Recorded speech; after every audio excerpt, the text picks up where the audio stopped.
Hey yo, what's going on, my friends? Episode 11, comics, etc. We are still reeling from the good time we had after episode 10. Oh yeah. What a good time. We partied, we drank, and then we read some comics. Oh yeah, that too. Always comes back to that. We have the reviews, you have the curiosity. Bring them together, we've got a beautiful mix. So let's not do that thing where we don't get to the point anymore. Here are our reviews. So for my first review, I'm going to be doing Pop from Dark Horse. I kind of just picked this up from a whim, and by a whim I mean guy was like, hey, you should read this. This is a very interesting concept. It's pretty much a universe in which all pop stars are literally manufactured, as in they're born in test tubes and put out for general consumption. In this, well, you really have to read it to get it, but one escapes. They also caught me off guard with a whole bunch of random, media quotes. Like a whole bunch of, there's some alien references, there were lyrics to a Gorillaz song, which I loved. If you are at all interested in pop culture and maybe a little bit of sci-fi, this is actually a really good series to pick up. I give this one a 7 out of 10. Pop from Dark Horse. Alrighty, so both of my reviews today are actually going to be Image comics. I'm going to start off with the new horror series from Robert Kirkman, Outcast. I could describe this series in one word: creepy. I am usually not a fan of horror stuff in general, and so I'm surprised I've been able to sit through 3 issues of this series, which frequently involves people chewing at or tearing at flesh. I'm just so interested in this main character who's just been through all of the trauma in his life, all of the possessions, and yet manages to come out, well, a substantially broken human, sure, but not a completely terrible person. I want to see exactly what happened to him, and I want to see more of these possessions. And it looks like we're definitely going to get that in the next issue, because word, I think, of the main character's ability is getting around. I really just can't wait for more possessions, spirits. You want to read it, 9 out of 10, you should read it. For my second review, I'm going to be doing something that, Batman Beyond Universe. Today, I'm going to start off with the score and then talk about it. I'm giving this one an 8 out of 10. I really liked it. This is the first in the Mark of the Phantasm series. Mark of the Phantasm, yes! We're getting Phantasm Part 1 and 2. There's only 2 parts.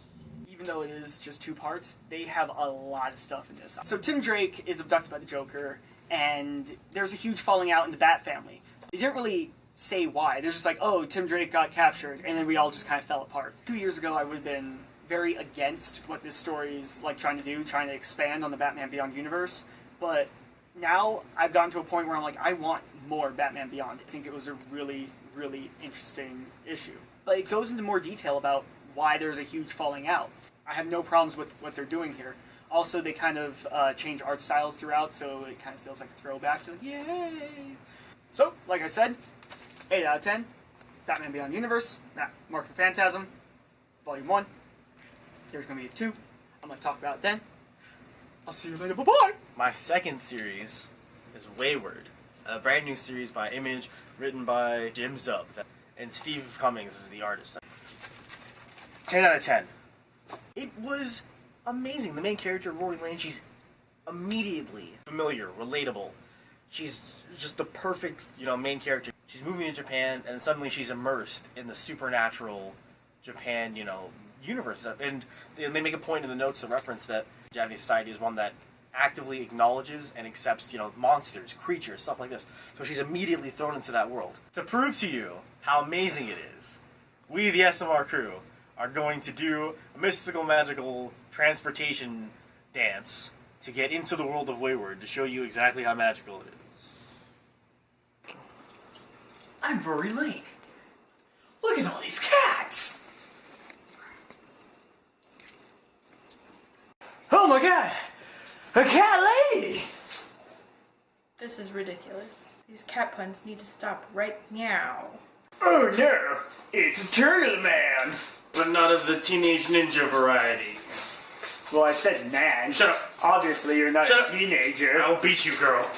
Time to make some turtle soup. Oh.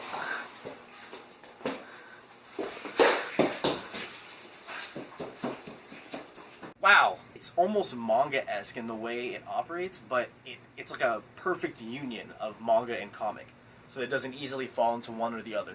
The art is gorgeous, the writing is spot on, I care for every character already. I want to see all the creatures that are going to be incorporated. I want to see exactly what Rory's mysterious ability is all about. You should definitely pick it up. 10 out of 10. I loved it. Wow. Now we travel to Future's End. Future's End. Now you guys had better... Watch out. You better not cry. You better not pout. I'm telling you why. New 52 is back in town.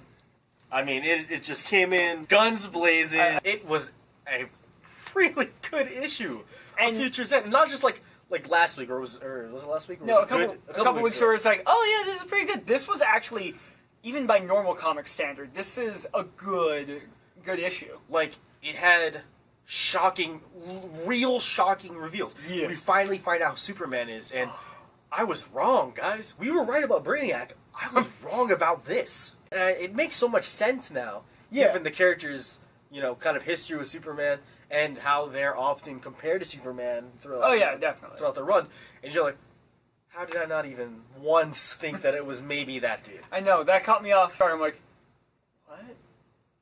Why didn't I? The second awesome reveal. We can't say it because it's a big reveal. Something super exciting happens with the yeah. Earth 2 prisoners. Seriously, it was amazing. I did not expect it. All of a sudden, just, whoop. Things are going to get intense. I know. Yeah, just, the last reveal of the issue. Just, What? so, there he is. Who, you know what? I will actually say, you have to read it to find out. You should actually go out and pick up this issue. Remember when we said we would tell you when you needed to pick it up again? This is it. This is that This moment. is it. This is absolutely it. This is your calling. Yeah. My only complaint was there wasn't enough Terry McGinnis. In fact, there was none. Right, again. But I got my Terry fix this week. The way this one left off kind of makes it so that the next one has to work really hard to be bad. Mr. Hueth and I are in agreement on this. 8 out of 10. 8 out of 10. Read it. Yeah. And tell us what you think, because Oh yeah, definitely. just wow. It was, yeah. Yeah. So, that was episode 11 of Comics, Etc. We hope you enjoyed, as usual, us telling you our thoughts and pretending like they're really important. Yeah. Us Means a lot not to me. putting on costumes and acting out a more or less accurate version of what happened in the comics. And just, our general charming demeanors. As always, like, comment, subscribe, send us messages. Ooh, a new thing we're doing. You may have seen our Facebook status / Twitter status about it. But from now on, Mr. Hueth and I, since we kind of dropped the ball on doing the whole written reviews thing, we've decided that the easiest way to do it, and make sure that we get out that weekly content, is to do short little tweet reviews. Just little kind of mini reviews where we just kind of give you our general feelings about it, a score, and then that way, at the very least, maybe we picked up something you were interested in. You can just get like a bite-sized thing without having to read too far into it, just to see, hey, maybe this sounds like my kind of thing. Maybe I want to get involved with it. And then if you want more information, contact us directly, and we'll tell you our genuine, feelings about it. Yep. Alright, well, as always, remember who you are, what you are. Don't go causing any trouble out there in that crazy world. Remember. Remember. Remember? Remember. Remember. I forgot the kids at daycare! Man. Joe stuff. Alright. 3, 2, 1. Okay. Oh man, I can't even tell. I would pay to see Donald Glover. Broadcast radio station in a very small town in a fictitious part of the United States. I mean, it just came in Bluns gazing. Bluns gazing! Guns blazing. I think that's the title. No. Bluns gazing!